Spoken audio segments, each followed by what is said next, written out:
한 사람의 인생이 나락으로 떨어지는 데 필요한 시간은 과연 얼마나 될까? 한때는 촉망받는 신진 건축가였고 성실한 아버지가 평생을 바쳐 이룬 작은 건설 회사의 자랑스러운 딸이었던 한서연의 세상이 무너지는 데에는 차에 1년도 걸리지 않았다. 아버지의 회사는 의문의 부도를 맞았고 가족은 순식간에 억대의 빚더미에 올라앉았다. 꿈을 펼칠 설계도 대신 그녀의 손에 들린 것은 끝없이 날아오는 채무 독촉장이었다. 그렇다면 이 절망의 늪에서 빠져나올 기회가 주어진다면 그 대가로 영혼이라도 팔 수 있을까? YS그룹 본사 40층. 대한민국 건축계의 미래를 결정할 중요한 프레젠테이션이 열리는 회의실의 공기는 얼음장처럼 차가웠다. 국내 굴지 대기업들이 모두 참여한 YS 문화센터 건립 프로젝트의 최종 심사. 한서연은 그 거대한 이름들 사이에 낀 이름 없는 개인 참가자일 뿐이었다. 그녀의 앞에 놓인 것은 지난 몇 달간 밤을 새워가며 만든 그녀의 모든 것을 건 건축 모형과 USB 하나였다. 그녀의 심장이 불안하게 요동쳤지만 애써 침착함을 유지하려 애썼다. 이것이 마지막 기회일지도 몰랐다. 발표 순서가 되자 서연은 심호흡을 하고 단상으로 나아갔다. 그녀가 준비한 PT 자료를 화면에 띄우기 위해 USB를 연결하는 순간 화면에는 파일을 읽을 수 없습니다 라는 차가운 메시지만이 떠올랐다. 순간 회의실이 술렁였다. 몇몇 경쟁자들의 입가에 희미한 조소가 스치는 것을 그녀는 놓치지 않았다. 분명 누군가의 비열한 수작이었다. 머릿속이 하얗게 비는 듯 했지만 그녀는 이를 악물었다. 여기서 무너질 수는 없었다. 그녀는 마이크를 굳게 잡고 심사위원들을 향해 고개를 숙였다. 자료에 문제가 생긴 것 같습니다. 하지만 제 머릿속에 그리고 제 가슴속에 모든 설계도가 있습니다. 제 목소리로 직접 설명해 드리겠습니다. 상석에 앉아있던 YS그룹의 젊은 CEO 강태준의 미간이 살짝 찌푸려졌다. 그는 오늘 이 자리가 그저 형식적인 절차라고 생각했다. 어차피 결과는 정해져 있었고 그는 그저 자리를 지키고 있을 뿐이었다. 하지만 돌발 상황에 당황하기는커녕 오히려 더 단단한 눈빛으로 정면을 응시하는 저 어린 건축가에게서 그는 무언가 다른 것을 느꼈다. 흥미롭다는 듯 그는 팔짱을 끼고 그녀를 지켜보기 시작했다. 그의 날카로운 시선이 서연에게로 향했다. 서연의 목소리가 회의실을 가득 채우기 시작했다. 그녀는 눈을 감고 자신이 설계한 공간을 하나하나 그려나갔다. 빛이 어떻게 건물을 통과하고 바람이 어떤 동선을 따라 흐르며 사람들이 그 공간 안에서 어떤 감정을 느끼게 될지에 대한 그녀의 설명은 단순한 발표가 아니었다. 그것은 한 편의 시였고 생생한 그림이었다. 기술적인 데이터나 화려한 그래픽은 없었지만 그녀의 말에는 공간에 대한 깊은 이해와 사람에 대한 따뜻한 애정이 담겨 있었다. 좌중은 자신도 모르게 그녀의 이야기에 빠져들었다. 강태준은 처음으로 몸을 바로 하고 그녀를 응시했다. 수많은 보고와 프레젠테이션을 받아왔지만 이토록 심장을 울리는 발표는 처음이었다. 그는 그녀의 눈에서 절박함과 동시에 자신의 창조물에 대한 확고한 자부심을 읽었다. 기술적 결함이라는 최악의 위기 속에서 그녀는 자신의 가장 순수한 무기인 재능과 열정만으로 모두를 압도하고 있었다. 그의 무표정한 얼굴 위로 누구도 눈치채지 못한 희미한 감탄의 빛이 스쳐 지나갔다. 저 여자, 보통 내기가 아니었다. 발표가 끝나고 서연은 땀으로 축축한 손을 감추며 자리로 돌아왔다. 결과는 예상대로였다. 그녀는 최종 후보에서 탈락했다. 기술적 준비 미흡이라는 명목이었지만 실상은 비열한 방해 공작의 승리였다. 복도를 걸어 나오며 그녀는 자신을 향해 비웃음을 던지는 경쟁사 직원을 마주했다. 어린 아가씨가 꿈이 너무 컸던 거 아니야. 여긴 실력만으로 되는 곳이 아니라고. 서연은 아무 대답도 하지 않았다. 그저 그를 뚫어지게 바라본 뒤 꼿꼿한 자세로 건물을 빠져나왔다. 패배했지만 비굴해지고 싶지는 않았다. 빌딩 밖으로 나오자 차가운 가을비가 쏟아지고 있었다. 마치 그녀의 처지를 대변하는 것 같았다. 우산도 없이 비를 맞으며 걷는 그녀의 어깨가 작게 떨렸다. 이제 정말 어떻게 해야 할까? 빚은 눈덩이처럼 불어나고 있었고 아버지는 충격으로 쓰러져 병원 신세를 지고 있었다. 어깨를 짓누르는 현실의 무게에 숨이 막혀왔다. 그때 그녀의 옆으로 검은색 세단 한 대가 소리 없이 멈춰 섰다. 그리고 뒷좌석의 창문이 천천히 내려갔다. 창문 너머로 보인 사람은 강태준의 비서 김 실장이었다. 그는 정중한 표정으로 서연에게 말했다. 한서연 씨, 저희 대표님께서 잠시 뵙고 싶어 하십니다. 서연은 경계심 가득한 눈으로 그를 바라보았다. 대한민국 최고의 재벌그룹 CEO가 왜 자신을... 의심과 혼란 속에서도 그녀는 거절할 수 없었다. 왠지 모를 운명적인 힘에 이끌리듯 그녀는 차에 올라탔다. 차는 서울의 야경이 한눈에 내려다 보이는 호텔 최상층의 스카이라운지로 향했다. 넓고 고요한 라운지 안, 강태준은 혼자 창밖을 바라보며 서 있었다. 그가 돌아보자 서연은 자신도 모르게 숨을 멈췄다. 회의실에서 멀리서 봤을 때보다 훨씬 더 압도적인 존재감이었다. 날카로운 턱선과 깊이를 알 수 없는 눈동자, 값비싼 수트 너머로도 느껴지는 냉철한 카리스마가 그녀를 짓눌렀다. 그는 아무런 감정도 담기지 않은 목소리로 입을 열었다. 오늘 발표 인상 깊었어. 당신의 설계는 최고였지만 세상은 최고에게 항상 공정한 기회를 주진 않지. 그의 말은 칭찬이었지만 동시에 냉혹한 현실을 직시하게 하는 칼날 같았다. 서연은 입술을 깨물었다. 무슨 용건이시죠? 그녀는 지고 싶지 않다는 듯 쏘아붙였다. 태주는 테이블 위에 서류 봉투를 그녀 앞으로 밀었다. 이건 내 제안서야. 서연이 조심스럽게 봉투를 열자 그 안에서 나온 것은 뜻밖에도 결혼계약서라는 제목의 문서였다. 그녀의 눈이 믿을 수 없다는 듯 커졌다. 이게 도대체 무슨 상황이란 말인가? 태주는 여전히 무표정한 얼굴로 설명을 이어갔다. 나에겐 결혼이 필요해. 그룹의 후계자 자리를 완전히 굳히기 위해선 집안 어른들이 원하는 안정적인 그림이 필요하거든. 특히 내 숙부, 강민환 부회장을 견제하기 위해선 말이야. 그의 목소리에는 가족사에 대한 어떤 감정도 실려 있지 않았다. 그저 비즈니스를 설명하는 투였다. 당신에겐 돈이 필요하고 당신 가족이 진 빚 전부 해결해주지. 그리고 당신 아버지를 파산시킨 그 배후, 그걸 밝혀낼 기회도 주겠어. 내가 보기엔 단순한 경영 실패가 아닌 것 같던데. 서연의 심장이 쿵 하고 내려앉았다. 아버지의 파산. 그 말은 그녀의 가장 아픈 곳을 찌르는 비수였다. 그녀는 늘 아버지의 부도에 무언가 석연치 않은 점이 있다고 생각해왔다.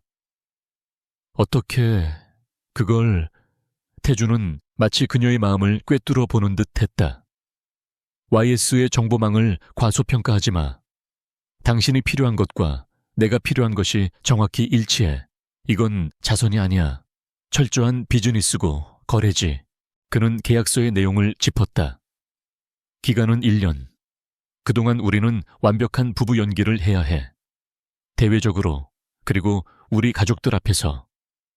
1년 뒤 우리는 이혼하고 당신은 자유로워져. 빚은 사라지고 당신 아버지의 명예를 되찾을 기회도 잡게 되겠지. 그는 서연에게 선택을 강요하지 않았다. 하지만 그의 제안은 거부할 수 없는 달콤한 독과 같았다. 절망의 끝에서 내려온 동아줄이었지만 그 끝이 어디로 향하는지는 알 수 없었다. 서연의 머릿속이 복잡하게 얽혔다. 자존심이 허락하지 않았다. 돈 때문에, 복수 때문에 자신의 인생을 담보로 한 계약 결혼이라니. 하지만 아픈 아버지의 얼굴, 눈물 짓는 어머니의 모습, 그리고 비열하게 웃던 경쟁자의 얼굴이 차례로 떠올랐다. 그녀는 더 이상 잃을 것이 없었다. 그녀는 떨리는 손으로 펜을 잡았다. 제가 얻는 게 그것뿐이라면 대표님은 뭘 믿고 저를 선택하신 거죠? 제가 당신 뒤통수를 칠 수도 있잖아요. 태준의 입가에 처음으로 아주 희미한 미소가 떠올랐다. 오늘 당신 눈빛을 봤어. 비열한 수작에 무너지지 않고 자신의 실력만으로 정면 돌파하려는 그 눈빛. 당신은 쉽게 부서지지 않아. 배신하지도 않지. 나한테 필요한 건 바로 그런 파트너야. 그는 그녀의 본질을 정확히 꿰뚫어 보고 있었다. 서연은 더 이상 아무 말도 할 수 없었다. 그녀는 계약서의 마지막 장에 자신의 이름을 적어 내려갔다. 한서연. 세 글자를 쓰는 동안 그녀는 자신의 인생이 돌이킬 수 없는 강을 건너고 있음을 직감했다. 계약서에 잉크가 마르기도 전에 한서연의 삶은 송두리째 뒤바뀌었다. 강태준의 비서인 김 실장은 일사천리로 움직였다. 눈 깜짝할 사이에 빚은 모두 청산되었고 아버지는 국내 최고의 병원으로 옮겨져 집중 치료를 받기 시작했다. 낡고 비좁은 집 대신 그녀에게 주어진 것은 서울의 중심가가 내려다 보이는 최고급 주상복합 아파트였다.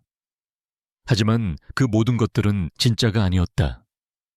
화려하지만 텅 빈 무대 세트장 같았다. 그리고 오늘 그녀는 그 무대의 진짜 주인들을 만나러 가야 했다. 바로 강태준의 가족이었다. 성북동에 위치한 YS그룹 본가는 하나의 거대한 성곽과도 같았다. 높은 담장과 철저한 보안 시스템은 외부 세계와의 단절을 선언하는 듯했다. 차가 부드럽게 저택 안으로 들어서자 잘 가꿔진 정원과 고풍스러운 석조 건물이 위압적인 풍경을 드러냈다. 서연은 자신도 모르게 마른 침을 삼켰다. 이곳이 앞으로 1년간 그녀가 집이라고 불러야 할 곳이었다. 차에서 내리기 직전 태준이 나지막하게 입을 열었다. 안에서는 그 어떤 실수도 용납되지 않아. 당신은 내 약점이 아니라 가장 강력한 무기여야 해. 잊지 마. 그의 목소리에는 일말의 온기도 없었다. 그가 먼저 차에서 내려 서연을 위해 문을 열어주었다. 그리고는 마치 오랫동안 연습이라도 한 것처럼 자연스럽게 그녀의 허리에 팔을 둘렀다. 그의 손길이 닿는 순간 서연은 움찔했지만 이내 이것이 연기의 시작임을 깨닫고 그의 팔에 몸을 기댔다. 두 사람이 현관으로 들어서자 집안의 모든 사용인들이 일렬로 늘어서서 고개를 숙였다. 서연은 마치 다른 세상에 발을 들인 듯한 비현실적인 감각에 휩싸였다. 거실은 눈이 부실 정도로 화려했다. 높은 천장에는 거대한 샹들리에가 달려 있었고 벽에는 유명 화가들의 그림이 걸려 있었다. 거실 중앙의 소파에는 세 사람이 앉아 있었다. YS그룹을 세운 강 회장, 태준의 할아버지이자 절대 권력자. 그리고 그의 옆에는 야심으로 가득 찬 눈을 한 태준의 숙부, 강민환 부회장과 그의 아내가 있었다. 강 회장의 날카로운 시선이 서연의 머리부터 발끝까지 훑었다. 서연은 애써 태연한 척하며 태준과 함께 고개를 숙여 인사했다. 처음 뵙겠습니다. 한서연이라고 합니다. 태준이 그녀를 자신의 곁으로 바짝 끌어당기며 말했다. 할아버지, 제 사람입니다. 저희 결혼하기로 했습니다. 폭탄 선언과도 같은 말에 거실의 공기는 순간 얼어붙었다. 가장 먼저 침묵을 깬 것은 숙모였다. 그녀는 노골적으로 경멸이 담긴 눈빛으로 서연을 위아래로 훑으며 말했다. 세상에, 이게 무슨 경우니? 근본도 모르는 애를 데려와서 결혼이라니. 태준이, 네가 단단히 미쳤구나. 그녀의 목소리는 비단처럼 부드러웠지만 그 안에는 날카로운 가시가 숨어 있었다. 서연의 얼굴이 살짝 굳었지만 태준이 그녀의 어깨를 감싼 손에 힘을 주며 대신 대답했다. 숙모님, 제 사람에게 함부로 말씀하지 마십시오. 서연 씨는 제가 오랫동안 마음에 품고 있던 사람입니다.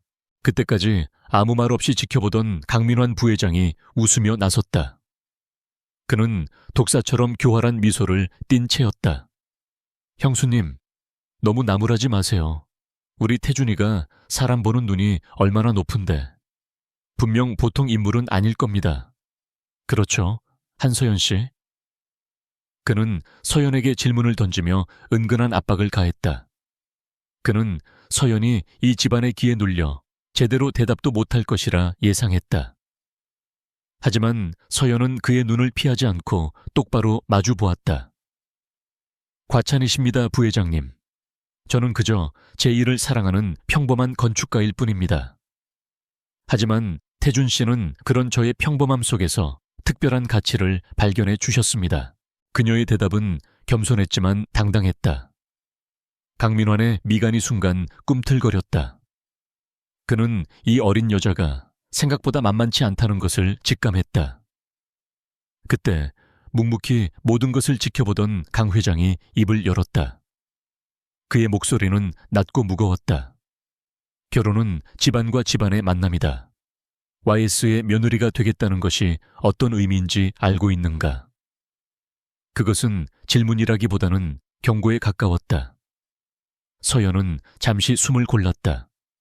그녀는 이 자리에서 밀리면 앞으로 1년이 지옥이 될 것임을 알았다.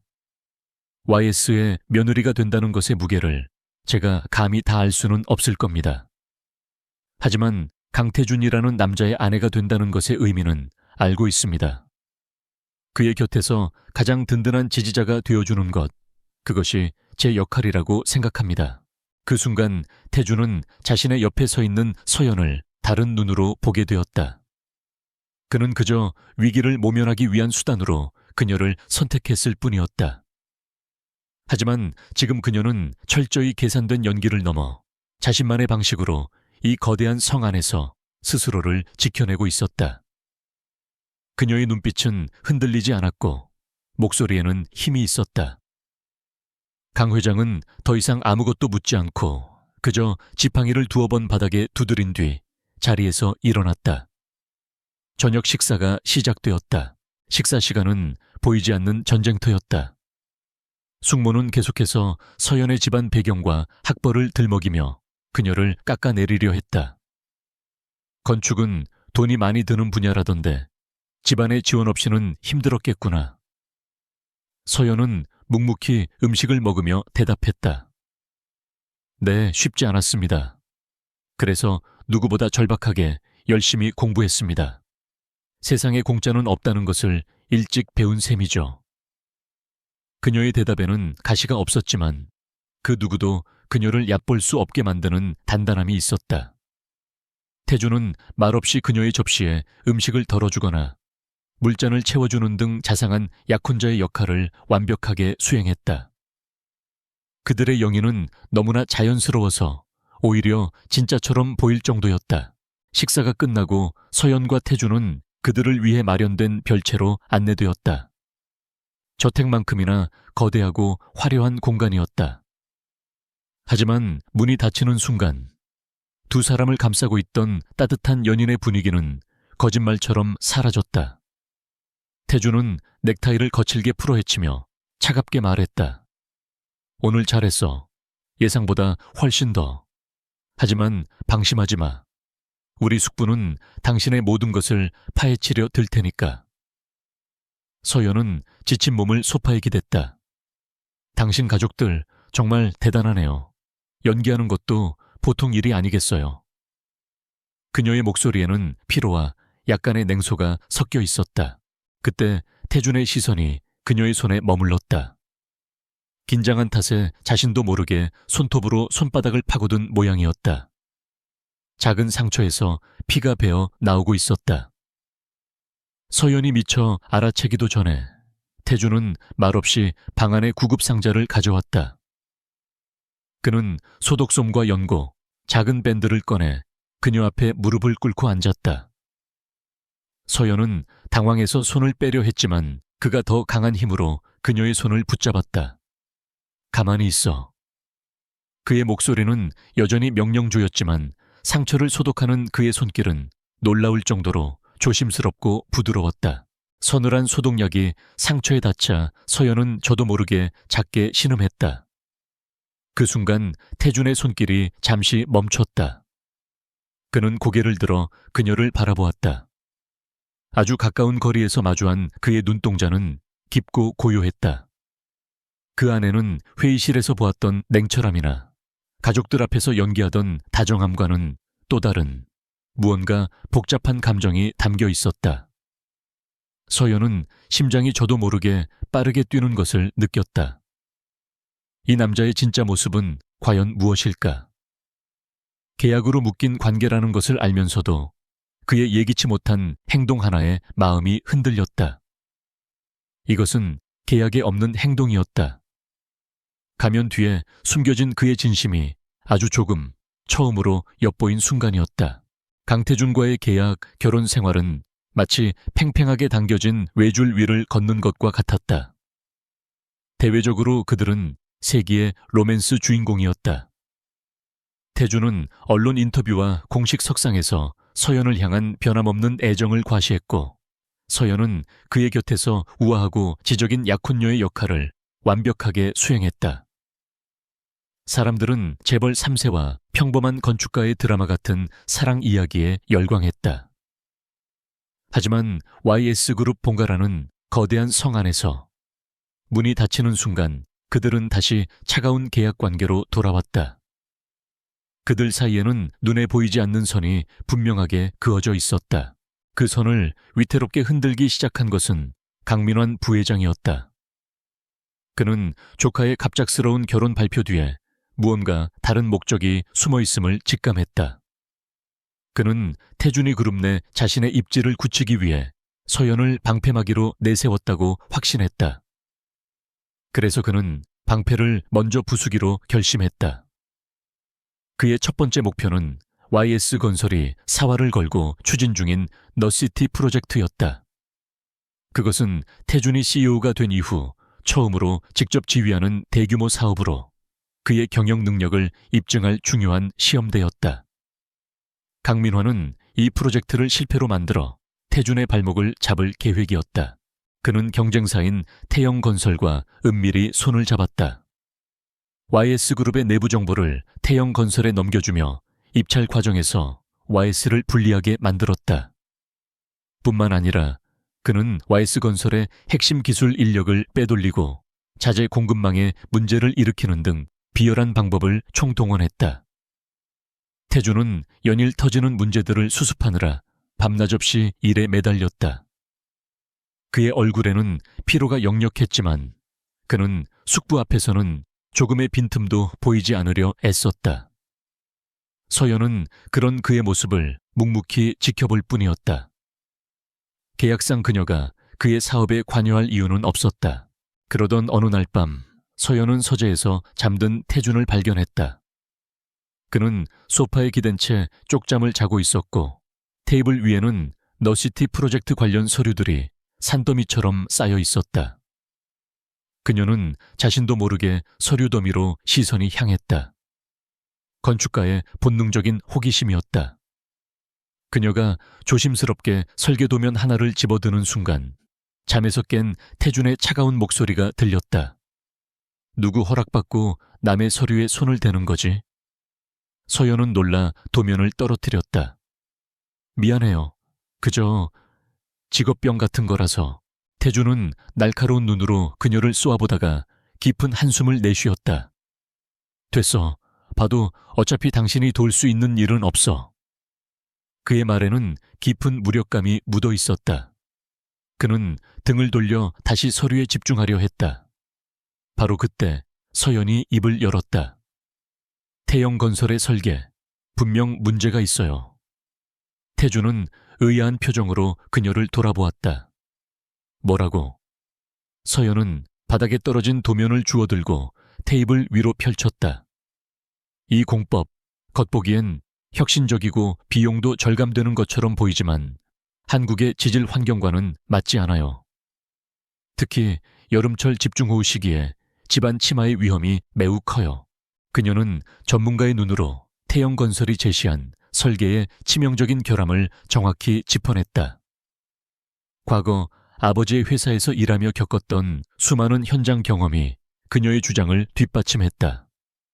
아마 초기 시공 단계에서는 문제가 드러나지 않을 겁니다. 하지만 완공 후 몇 년 안에 반드시 대형 사고로 이어질 거예요. 그녀의 설명 방식은 지난번 프레젠테이션 때와 같았다. 막힘이 없었고 확신에 차 있었다. 그녀의 눈은 진지하게 빛나고 있었다. 태주는 처음으로 그녀를 단순한 계약 파트너가 아닌 유능한 전문가로서 바라보았다. 그는 즉시 YS건설 기술팀을 소집해 서연이 제기한 문제점을 검토하라고 지시했다. 밤샘 분석 끝에 기술팀은 서연의 주장이 모두 사실이라는 충격적인 결론을 내렸다.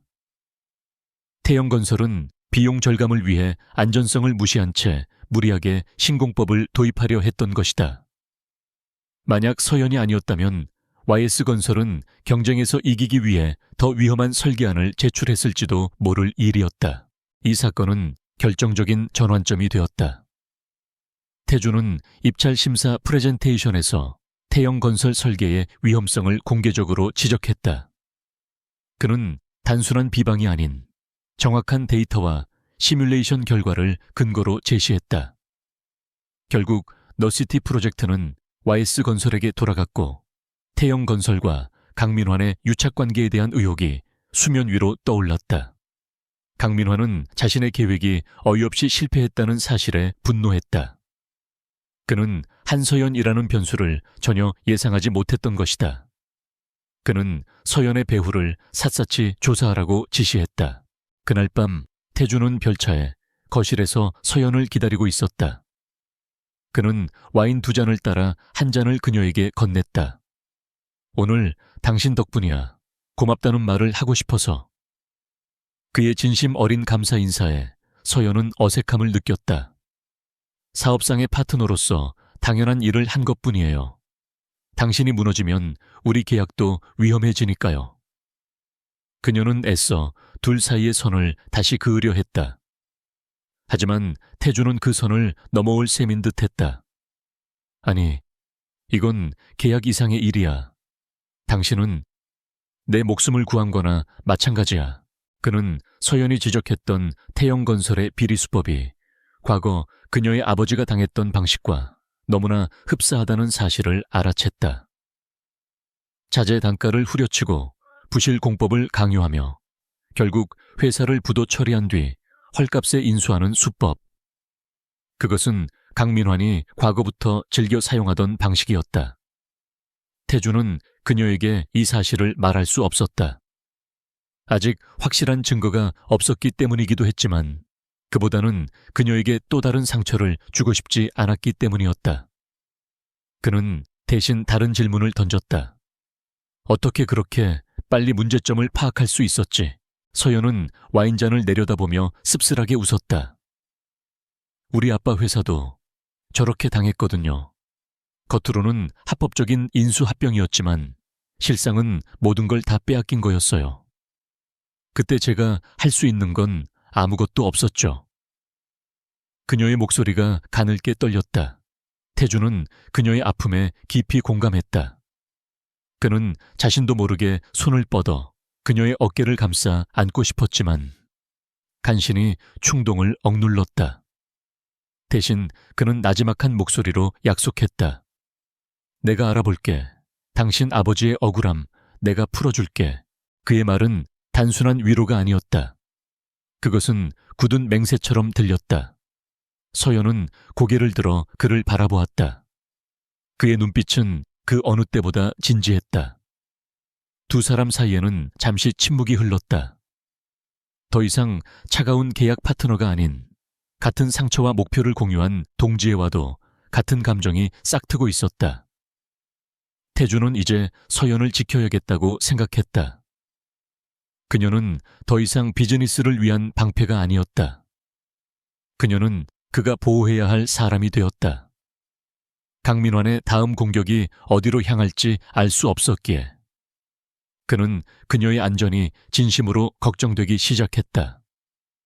보이지 않던 선이 조금씩 허물어지고 있었다. 강태준이 뱉은 약속은 빈말이 아니었다. 다음 날 아침 그는 김 실장에게 비밀리에 특명을 내렸다. 한서연 씨가 아버님의 부도와 관련된 모든 자료를 열람할 수 있도록 도와주게. YS의 데이터베이스를 포함해서 필요한 모든 지원을 아끼지 말고. 단, 이 일은 강민환 부회장은 물론 그 누구도 알아서는 안 돼. 김 실장은 묵묵히 고개를 숙였다. 그는 자신의 주군이 처음으로 회사 일이 아닌 한 여자를 위해 그룹의 정보망을 움직이고 있다는 사실을 눈치챘지만 아무것도 묻지 않았다. 그저 그의 눈빛에서 이전과는 다른 단단한 결의를 읽었을 뿐이다. 그날 이후 서연의 낮과 밤은 완전히 달라졌다. 낮에는 강태준의 완벽한 약혼녀로서 사격의 행사에 참석하고 YS그룹 본가의 사람들을 상대했지만 밤이 되면 그녀는 YS그룹 본사 지하에 위치한 비밀 자료실에서 과거의 기록들과 싸우는 치열한 탐정으로 변했다. 김 실장은 그녀의 충실한 조력자였다. 그는 수십 년치의 재무보고서, 등기부 등본, 관련 기업들의 거래 내역 등 산더미 같은 자료들을 그녀 앞에 가져다 주었다. 그 양에 처음에는 압도당했지만 서연은 포기하지 않았다. 아버지를 위한 마지막 싸움이라고 생각하며 뜬 눈으로 밤을 새웠다. 그녀는 퍼즐 조각을 맞추듯 관련 없어 보이는 사건들을 하나씩 연결해 나갔다. 아버지의 회사가 부도나기 직전 주요 거래처들이 동시에 계약을 파기했다. 자재 공급 업체들은 갑자기 납품을 중단했고 은행은 약속했던 대출을 거부했다. 이 모든 일들은 마치 잘 짜인 각본처럼 한꺼번에 일어났다. 그리고 그 중심에는 항상 블루스톤 개발이라는 생소한 이름의 회사가 있었다. 서류상으로는 평범한 부동산 개발 회사였지만 그 회사가 움직이는 곳마다 건실하던 중소건설사들이 맥없이 쓰러져 나갔다. 마치 죽음의 그림자 같았다. 서연은 블루스톤 개발의 실체를 파고들었다. 하지만 그 회사는 유령과도 같았다. 주소지는 서류상으로만 존재하는 페이퍼 컴퍼니였고 임원진의 이름은 모두 차명이었다. 수사는 벽에 부딪히는 듯했다. 며칠간의 밤샘 작업에 지친 서연이 잠시 책상에 엎드려 있을 때 김 실장이 조용히 따뜻한 커피 한 잔과 낡은 서류철 하나를 내려놓았다. 찾으시는 게 혹시 이게 아닐까 싶습니다. 10년 전 강민환 부회장님께서 개인적으로 관리하시던 비자금 관련 자료입니다. 지금은 존재하지 않는 회사들이죠. 서연은 잠이 확 깨는 것을 느끼며 서류철을 열었다. 낡은 종이 위에는 수많은 입출금 내역과 함께 여러 개의 법인 도장이 찍혀 있었다. 그리고 그 마지막 장에서 그녀는 숨을 멈췄다. 블루스톤 개발의 법인 도장이 선명하게 찍혀 있었고 그 옆에는 강민환 부회장의 최측근이었던 이사의 서명이 남아 있었다. 모든 조각이 맞춰지는 순간이었다. 강민환은 오래전부터 이런 방식으로 유망한 중소기업들을 고사시킨 뒤 블루스톤 개발이라는 유령 회사를 통해 헐값의 자산을 인수한 것이었다. 아버지의 회사는 그 수많은 희생양 중 하나였을 뿐이다. 진실의 무게는 생각보다 훨씬 더 무거웠다.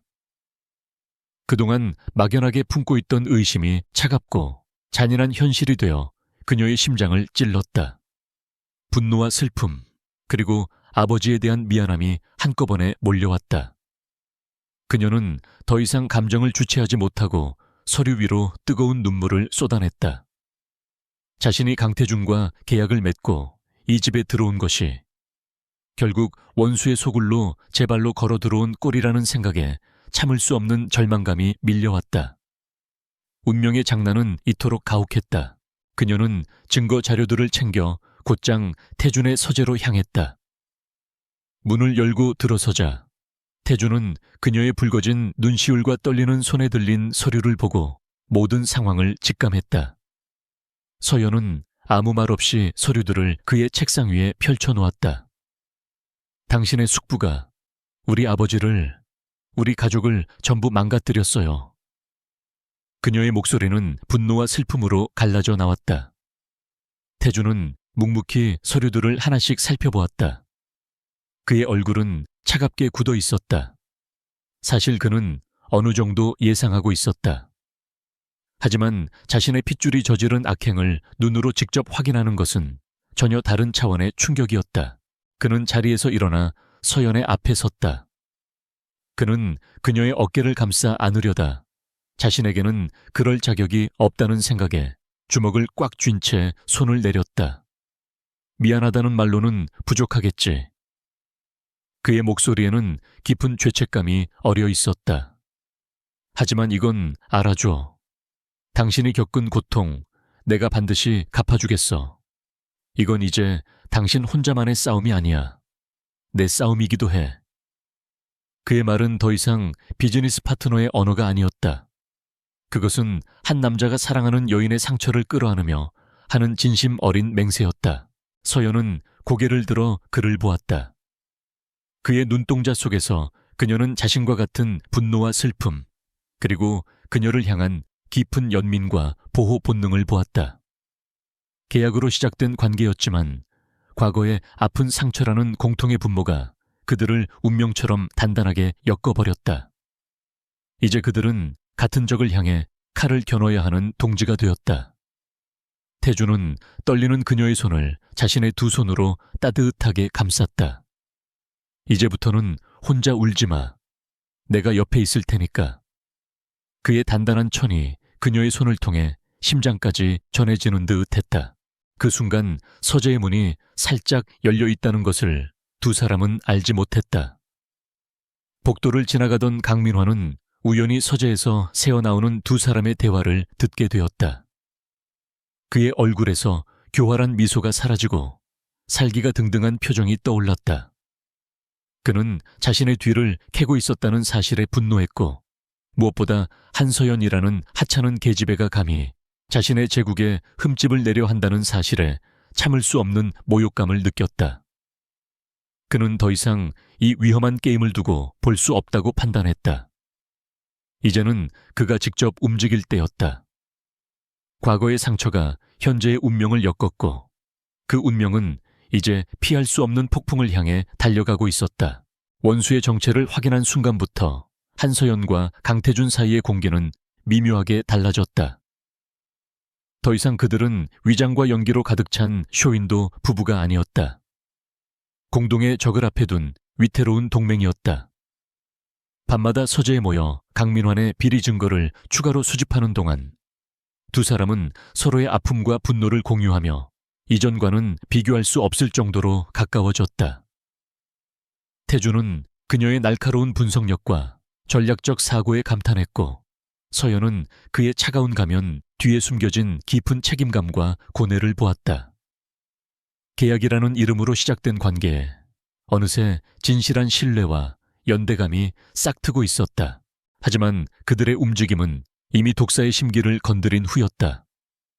자신의 뒤를 캐고 있다는 사실을 알게 된 강민환의 분노는 하늘을 찔렀다. 그는 특히 한서연이라는 존재를 용납할 수 없었다. 감히 근본도 없는 계집애가 자신의 완벽한 제국에 균열을 내려 한다는 사실에 참을 수 없는 모욕감을 느꼈다. 그는 더 이상 뒤에서 조종하는 소극적인 방식으로는 안 된다고 판단했다. 가장 거슬리는 존재를 먼저 그리고 확실하게 제거해야 했다. 독초는 뿌리째 뽑아버려야 했다. 그의 표적은 명확했다. 바로 한서연이었다. 기회는 생각보다 빨리 찾아왔다. YS재단이 후원하는 시립아동예술센터의 건립이 확정되었고 태주는 이 프로젝트의 자문을 서연에게 공식적으로 부탁했다. 그것은 서연의 재능을 세상에 알리고 그녀의 커리어를 지원해주고 싶은 태준의 진심 어린 배려였다. 하지만 이 선에는 강민환에게 더할 나위 없이 좋은 미끼를 제공한 셈이 되었다. 그는 부지 현장 답사를 가는 날을 D-Day로 잡았다. 그는 자신의 신복을 시켜 현장의 타워 크레인에 정비 불량을 가장한 미세한 결함을 만들어 두었다. 약간의 충격이나 조작만으로도 대형 사고로 이어질 수 있는 교묘하고 악랄한 함정이었다. 현장 답사 당일, 서연은 오랜만에 건축가로서 현장의 흙을 밟는다는 사실에 설레는 마음을 감추지 못했다. 태주는 중요한 이사회 때문에 동행하지 못했지만 대신 김 실장을 보내 그녀의 안전을 살피게 했다. 서연이 현장 소장과 함께 설계 도면을 보며 구조물의 위치를 확인하던 바로 그 순간이었다. 멀리서 위험해다는 누군가의 다급한 외침이 들렸다. 고개를 드는 순간 그녀의 눈에 보인 것은 하늘을 가리며 자신을 향해 쏟아져 내리는 거대한 철제 구조물의 그림자였다. 크레인에 매달려 있던 자재들이 균형을 잃고 그녀의 머리 위로 떨어지고 있었다. 시간이 멈춘 듯 했다. 비명조차 지를 수 없는 공포 속에서 서연은 꼼짝도 할 수 없었다. 이제 끝이라는 생각이 머리를 스치는 찰나 곁에 있던 김 실장이 그녀를 온몸으로 밀쳐냈다. 사모님! 그의 절박한 외침과 함께 서연의 몸이 옆으로 나뒹굴었고 바로 그 자리에 굉음과 함께 철제 빔들이 떨어져 내렸다. 먼지가 자욱하게 피어오르고 사람들의 비명이 뒤섞였다. 서연은 넘어진 충격과 공포로 잠시 정신을 잃었다. 그녀의 의식이 희미해지는 마지막 순간 자신을 대신해 쓰러진 김 실장의 모습과 그의 팔에서 흘러나오는 붉은 피가 보였다. YS그룹 이사회. 태주는 지루한 보고를 들으며 오직 서연에 대한 생각뿐이었다. 그녀가 현장에서 환하게 웃던 모습이 자꾸만 눈앞에 아른거렸다. 이 모든 일이 끝나면 계약 같은 건 전부 찢어버리고 진심으로 그녀에게 고백하리라 다짐하고 있었다. 바로 그때 회의실 문이 거칠게 열리고 창백하게 질린 비서실 직원이 뛰어들어왔다. 대표님, 큰일 났습니다. 공사 현장에서 사고가 한서연 씨께서 그 말이 차에 끝나기도 전에 태주는 자리에서 박차고 일어났다. 세상이 무너지는 듯한 충격이었다. 그의 머릿속에서 이성과 냉철함이 산산조각 났다. 그는 미친 사람처럼 복도를 달려 채 올라탔다. 병원으로 향하는 내내 그의 손은 격렬하게 떨렸고 입에서는 욕설이 터져 나왔다. 이것은 단순한 사고가 아니다. 숙부, 강민환 그놈의 짓이다. 감히 그녀를, 내 여자를 건드려. 살이에 가까운 분노가 온몸을 휘감았다. 하지만 그보다 더 큰 것은 그녀를 잃을지도 모른다는 끔찍한 공포였다. 만약 그녀가 잘못된다면 그는 상상조차 하고 싶지 않았다. 계약 때문에 그녀를 끌어들인 자기 자신을 저주했다. 그녀를 지켜주겠다고 약속해놓고 결국 가장 위험한 곳으로 내몬 것은 바로 자신이었다. 병원 응급실에 도착했을 때 그는 이미 이성을 잃은 맹수와 같았다. 그는 멱살이라도 잡을 듯이 의사에게 달려들어 그녀의 상태를 물었다. 환자는, 한서연은 어떻게 됐어? 말해. 다행히 그녀는 뇌진탕과 팔의 골절상 외에 생명에는 지장이 없다는 진단을 받았다. 김 실장이 몸을 던져 막아준 덕분이었다. 안도감에 다리가 풀려 그는 하마터면 주저앉을 뻔했다. 그는 곧바로 김 실장의 수술실 앞으로 달려갔다. 평생을 자신에게 충성해온 부하 역시 사경을 헤매고 있었다. 태주는 차가운 벽에 이마를 기댄 채 주먹으로 벽을 내리쳤다. 피가 배어 나왔지만 고통은 느껴지지 않았다. VIP 병실로 옮겨진 서연이 의식을 찾았을 때 가장 먼저 보인 것은 키아오추이 한 얼굴로 자신의 손을 꼭 잡고 있는 태준의 모습이었다. 그의 값비싼 수트는 구겨져 있었고 핏발선 눈은 깊은 절망과 고통으로 가득 차 있었다. 그녀가 작게 신음하며 눈을 뜨자 그는 마치 기적을 본 사람처럼 놀라 그녀를 끌어안았다. 서연아, 한서연. 그는 처음으로 계약서에 명시된 호칭이 아닌 그녀의 이름을 불렀다. 그의 목소리는 물기에 젖어 심하게 떨리고 있었다. 정신이 들어? 괜찮아? 어디 아픈 데는 없어? 그는 그녀의 얼굴을 감싸쥐고 이마에 입을 맞추었다. 그의 행동에는 더 이상 어떤 계산이나 연기도 없었다. 오직 사랑하는 사람을 잃을 뻔했다는 공포와 안도감만이 가득했다. 서연은 낯선 그의 모습에 당황했지만 그의 눈에서 흐르는 뜨거운 눈물을 보자 모든 것을 알 수 있었다. 이 남자의 마음은 진짜였다. 미안해. 내가 다 잘못했어. 너를 이런 위험에 빠뜨리면 안 되는 거였어. 계약 같은 건 이제 아무 상관없어. 제발, 제발 내 곁에만 있어줘. 그의 절박한 고백은 서연의 심장에 그대로 와서 박혔다. 이것이 그가 감춰왔던 진심이었다. 계약이라는 껍데기 속에 숨겨져 있던 뜨겁고 절실한 사랑이었다.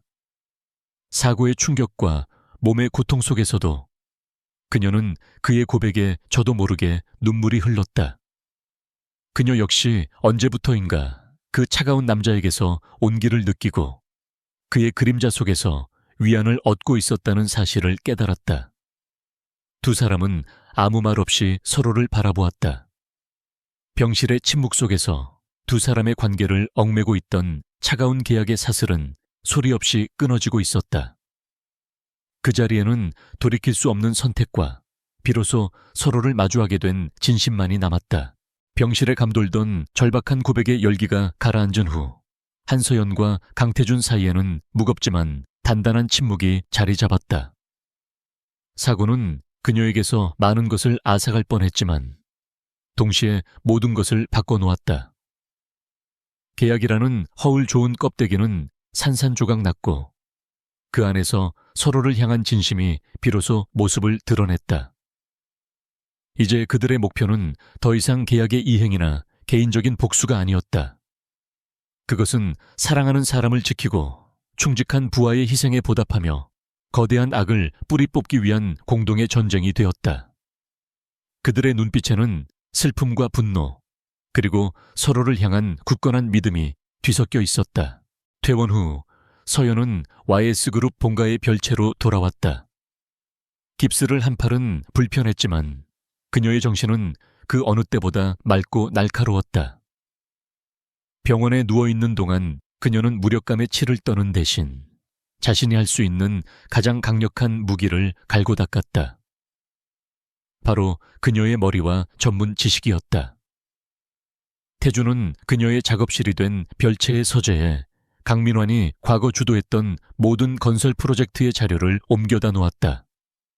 그것은 YS그룹의 대외비 자료였지만 이제 태준에게 그녀는 외부인이 아니었다. 그녀는 그의 가장 믿음직한 동지이자 이 전쟁의 핵심 참모였다.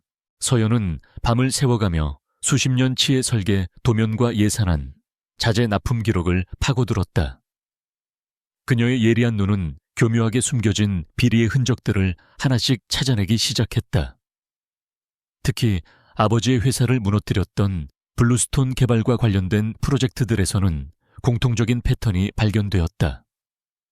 불필요한 공정을 추가해 공사비를 부풀리고 값싼 저급 자재를 고급 자재로 둔갑시켜 납품받은 뒤 차액을 빼돌리는 수법. 모든 자금의 흐름은 결국 강민환이 차명으로 관리하는 여러 개의 유령 회사로 흘러 들어가고 있었다. 그녀는 깁스를 한 팔로 마우스를 움직이며 그 거대한 부패의 지도를 그려나갔다. 같은 시각 강태준은 외부에서 움직였다. 그는 더 이상 숙부 앞에서 자신의 발톱을 숨기지 않았다. 하지만 정면으로 맞서는 대신 물밑에서 조용하지만 신속하게 그의 제국을 무너뜨릴 준비를 했다. 그는 아버지 시절부터 YS그룹을 지켜온 원로 임원들과 비밀리에 접촉했다.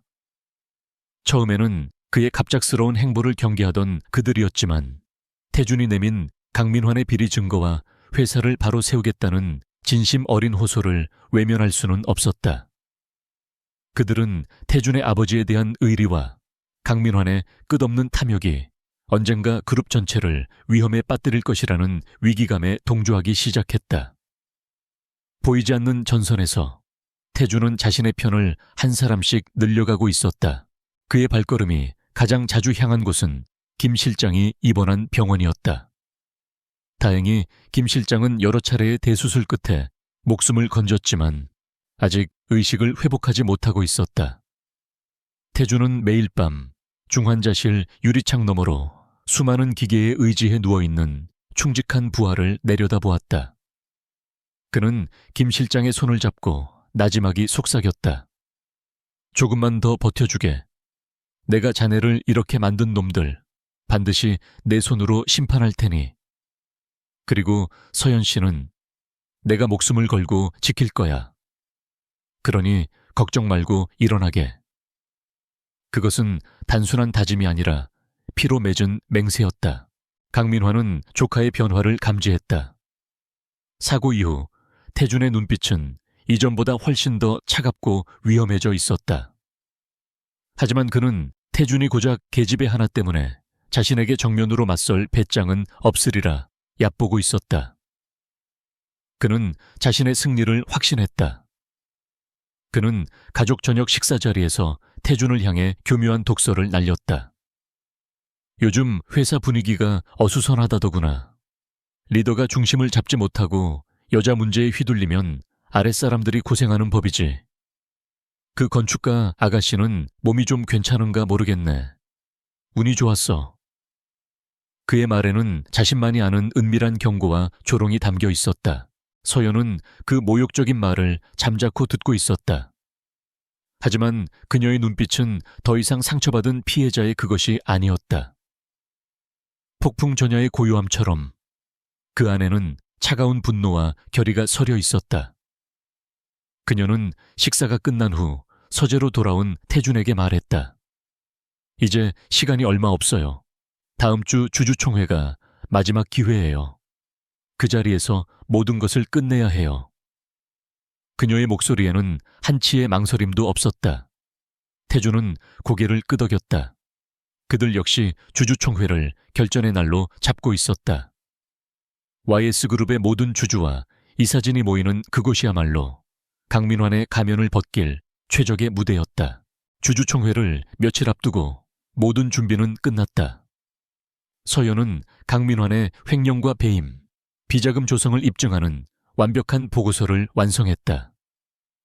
태준은 우호 지분을 모두 확보하고 내부 고발자의 결정적인 증언까지 약속받았다.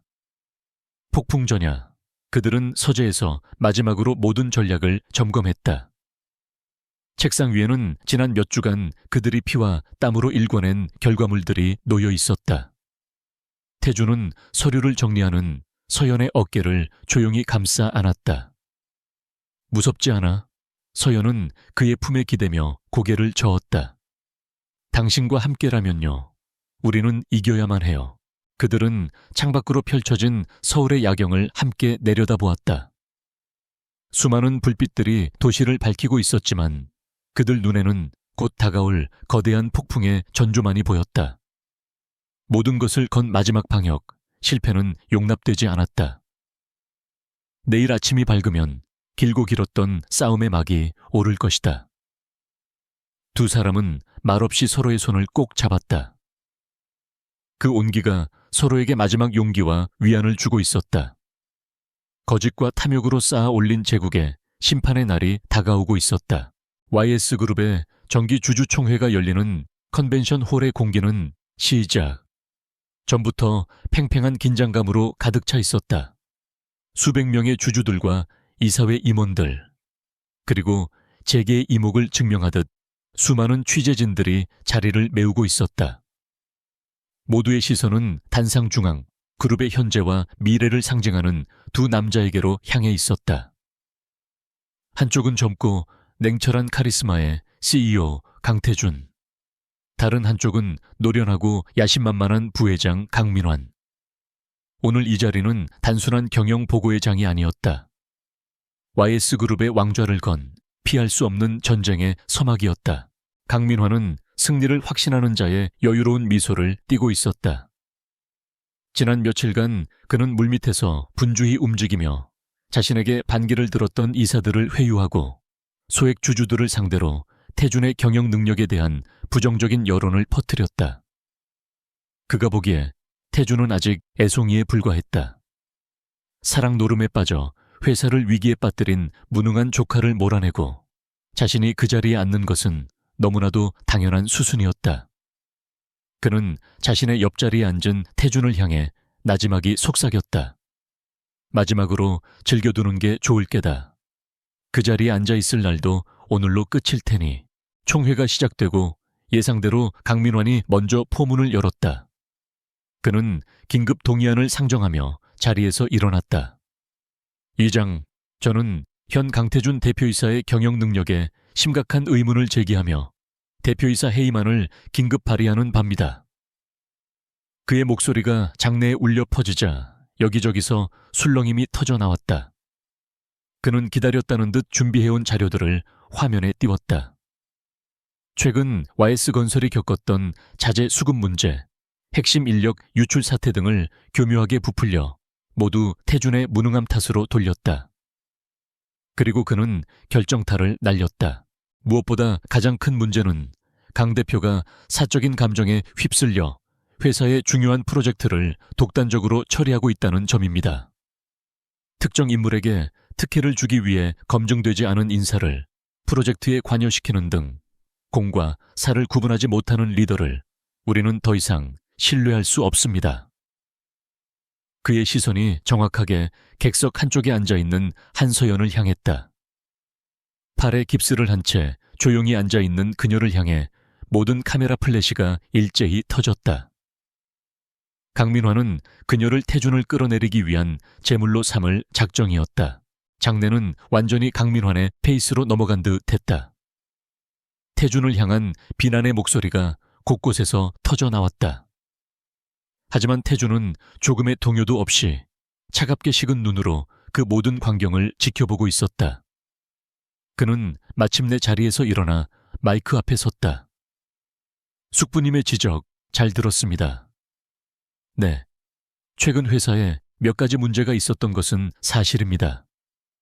그리고 제가 특정 인사를 프로젝트에 관여시킨 것 또한 사실입니다. 그의 순순한 인정에 장내는 더욱 소란스러워졌다.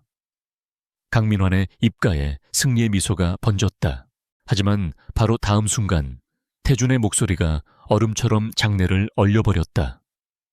하지만 그 이유는 회사 내부에 암세포처럼 퍼져 있는 비리의 뿌리를 뽑아내기 위함이었습니다.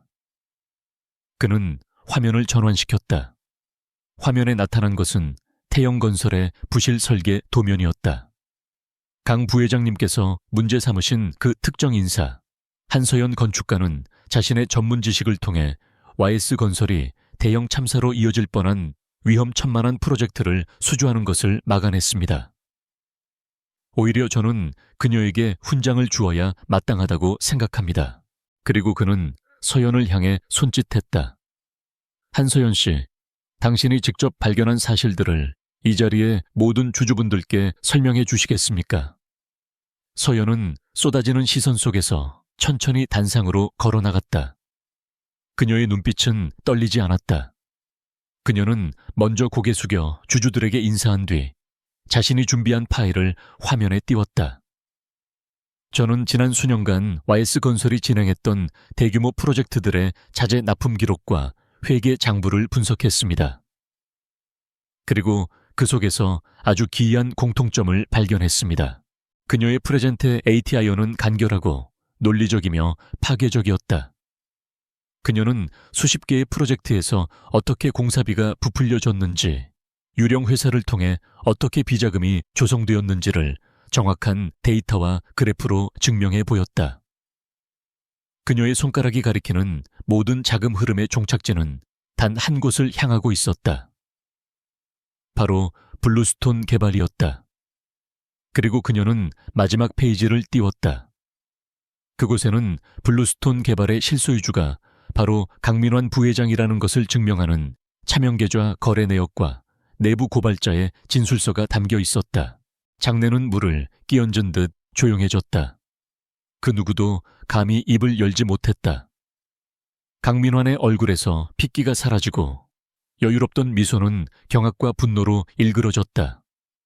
거짓말, 저건 다 조작이야. 저 계집애가 감히 나를 모함해. 그가 미친 사람처럼 소리치며 단상으로 뛰어 오르려 했다. 바로 그때 태준이 그의 앞을 막아섰다. 태준의 눈은 불타는 듯한 분노로 이글거렸다. 조작이라고요? 그렇다면 이건 어떻게 설명하시겠습니까? 태준의 손짓에 총회장 뒷문이 열리고 검은 양복을 입은 검찰 수사관들이 들이닥쳤다. 그들의 손에는 차가운 영장이 들려 있었다.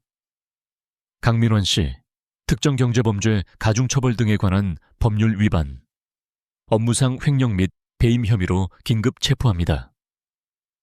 강민환은 자신의 눈앞에 펼쳐진 광경을 믿을 수 없다는 듯 뒷걸음질 쳤다. 그의 화려하고 견고했던 거짓의 제국이 한순간에 무너져 내리고 있었다. 그는 발악하며 소리쳤지만 수사관들에게 양팔을 붙들려 무력하게 끌려나갔다. 그가 평생을 바쳐 쌓아 올린 모든 것이 먼지처럼 사라지는 순간이었다. 모든 상황이 정리된 후 컨벤션 홀에는 정적만이 흘렀다. 주주들은 충격과 혼란 속에서 웅성거렸다. 태준은 다시 마이크를 잡았다. 그의 목소리는 낮고 단호했다. YS그룹은 오늘 부패의 고리를 끊고 새롭게 태어날 것입니다. 주주 여러분께 심려를 끼쳐드린 점 깊이 사과드립니다. 하지만 저는 약속드릴 수 있습니다. 앞으로는 그 어떤 불의와도 타협하지 않고 오직 투명하고 공정한 경영으로 YS그룹을 이끌어 나갈 것입니다. 그의 선언에 장내에서는 잠시 후 우레와 같은 박수가 터져 나왔다. 심판의 날은 끝났다. 태준은 단상에서 내려와 곧장 서연에게로 향했다. 그는 수많은 카메라와 사람들 앞에서 그녀의 손을 굳게 잡았다. 길고 길었던 싸움이 끝났다는 안도감, 모든 것을 이겨냈다는 벅찬 감정이 두 사람의 눈빛 속에서 교차했다. 서연의 눈가에 뜨거운 눈물이 고였다. 그것은 더 이상 슬픔이나 분노의 눈물이 아니었다. 마침내 정의가 승리했다는, 그리고 사랑하는 사람이 자신의 곁을 지켜주었다는 기쁨의 눈물이었다. 거짓의 제국은 무너졌고 그 폐허 위에서 두 사람의 진실한 사랑이 비로소 찬란한 빛을 발하기 시작했다. 강민환의 거짓 제국이 무너진 주주총회의 그날 이후 YS그룹에는 거센 후폭풍이 몰아쳤다. 대한민국을 떠들썩하게 만든 재벌가의 비리는 연일 뉴스의 헤드라인을 장식했다.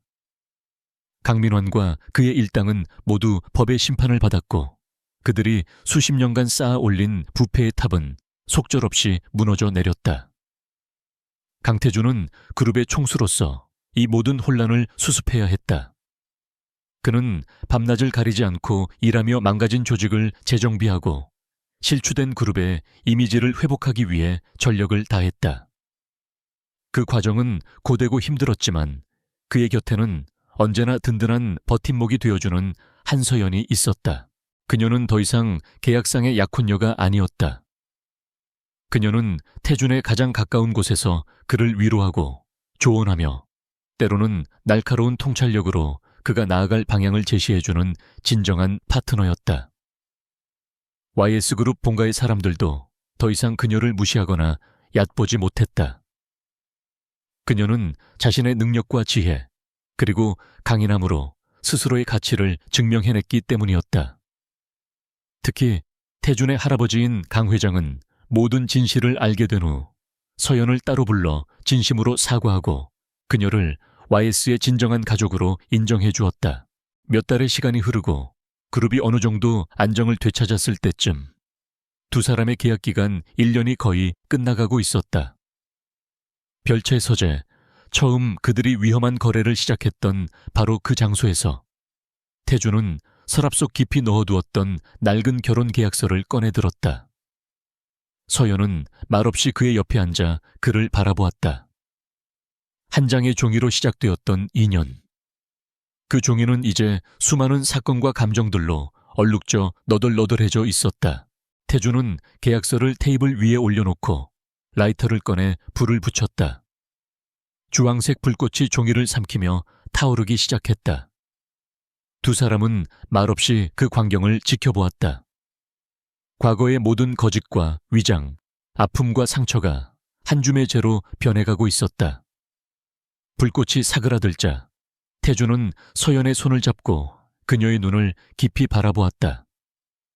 그의 눈빛은 그 어느 때보다 진지하고 따뜻했다. 우리의 시작은 거짓이었을지 몰라도 내가 당신을 향한 마음은 단 한순간도 거짓인 적 없었어. 그는 자리에서 일어나 그녀의 앞에 한쪽 무릎을 꿇었다.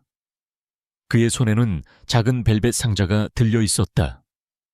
상자가 열리자 그 안에서 영롱하게 빛나는 다이아몬드 반지가 모습을 드러냈다. 그것은 계약의 증표가 아닌 영혼을 약속하는 사랑의 징표였다. 한서연 씨, 더 이상 계약이라는 이름으로 당신을 내 곁에 붙잡아두고 싶지 않아.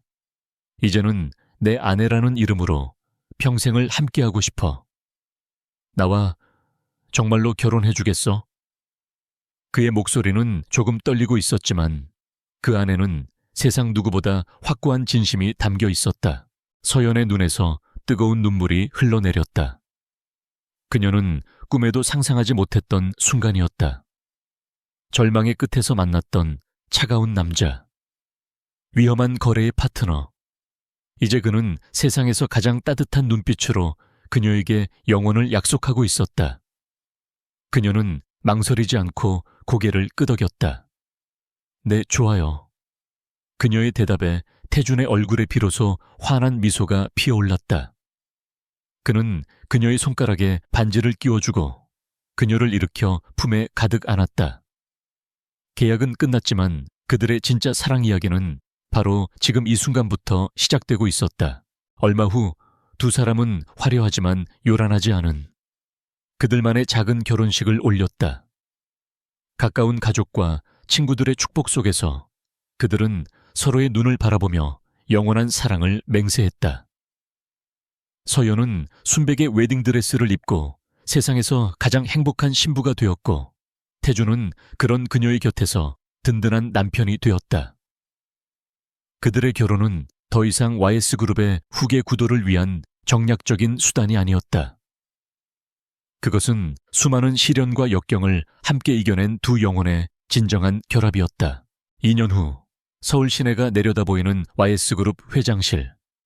강태준은 여전히 그룹을 성공적으로 이끌고 있었지만 그의 얼굴에서는 과거의 냉철함 대신 부드럽고 여유로운 미소가 묻어나왔다. 그의 책상 위에는 업무 서류와 함께 아내와 어린 아들이 함께 찍은 가족 사진이 놓여 있었다. 그때 회장실 문이 열리고 한서연이 들어섰다. 그녀는 이제 대한민국에서 가장 주목받는 젊은 건축가 중 한 명이었다. 아버지의 회사를 다시 일으켜 세워 서연 건축이라는 이름으로 멋지게 재기한 그녀는 자신의 꿈을 마음껏 펼치고 있었다. 오늘 우리 아들 처음으로 아빠라고 말했어요. 당신이 봤어야 하는데. 그녀가 웃으며 말하자 태주는 자리에서 일어나 그녀를 따뜻하게 안아주었다. 그래, 내가 더 중요한 순간을 놓쳤군. 오늘은 일찍 들어가서 아들 얼굴 실컷 봐야겠어. 그는 그녀의 이마에 부드럽게 입을 맞추었다. 창밖으로 따스한 저녁 노을이 지고 있었다. 재벌 CEO와의 계약 결혼. 그 위험하고 아슬아슬했던 시작은 이제 세상 가장 단단하고 행복한 가족의 풍경으로 완성되어 있었다. 그 남자는 진심이었고 그 진심은 운명을 이겨내고 마침내 영원한 사랑을 꽃피웠다.